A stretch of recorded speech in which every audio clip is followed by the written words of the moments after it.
Invitée dans 7 à 8 dimanche 18 juin, Amanda Lear a répondu cash aux questions d'Audrey Crespo-Mara.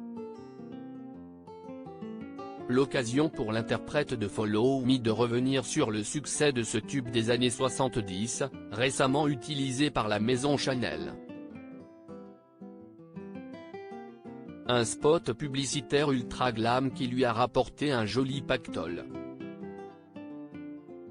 Voix suave, look androgyne. Telle est la recette du succès d'Amanda Lear. Cette artiste aux multiples talents cultive sa part de mystère pour alimenter le mythe. Mais dans le portrait de 7 à 8 orchestré par Audrey Crespo-Mara, la muse de Salvador Dali a fait tomber le masque.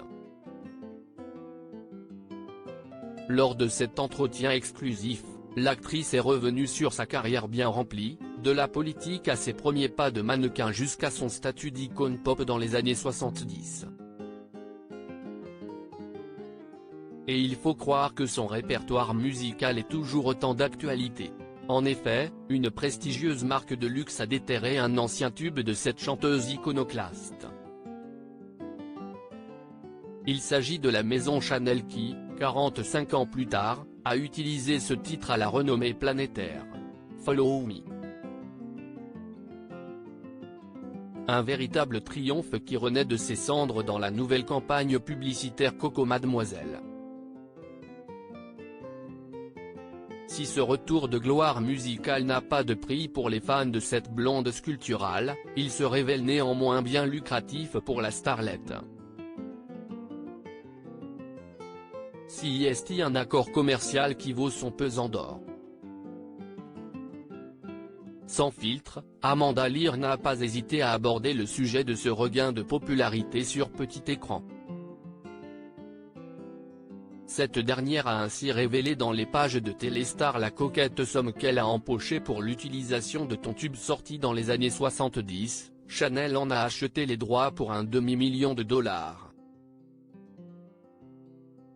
Un joli pactole qui lui assure une retraite confortable qu'elle projette en Provence, entourée de ses chats.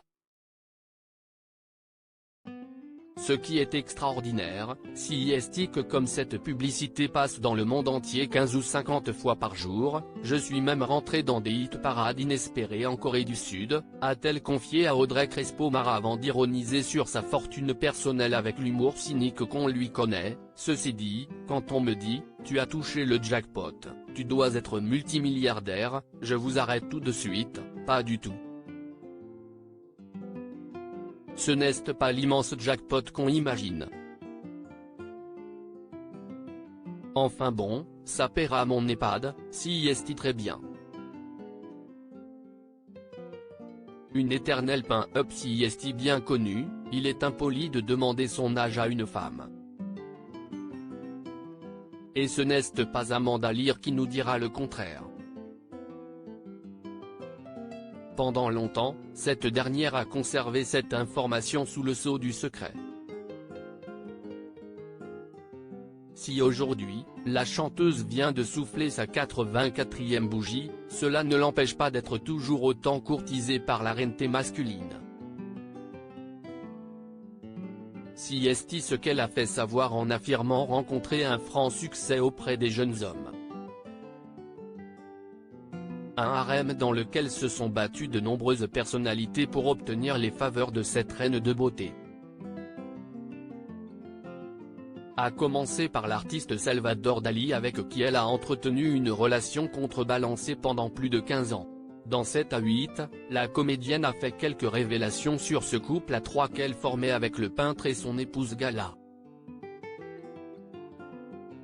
Un triangle amoureux qui avait choqué l'opinion publique. Ce couple à trois a fait jaser les gens, qui fait quoi? Est-ce qu'elle est lesbienne? Est-ce que ce sont des partous à trois? S'est-elle remémorée. Parmi les admirateurs de cette blonde toute auréolée de mystère, David Bowie a lui aussi succombé à son charme dans les années 70.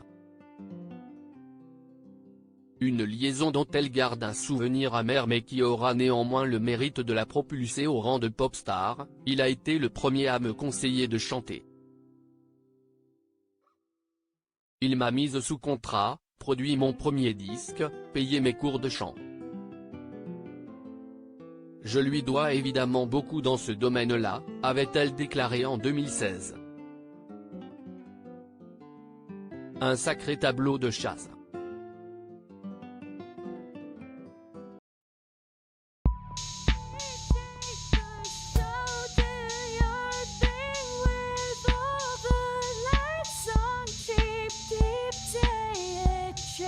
Keep, keep, take a chance.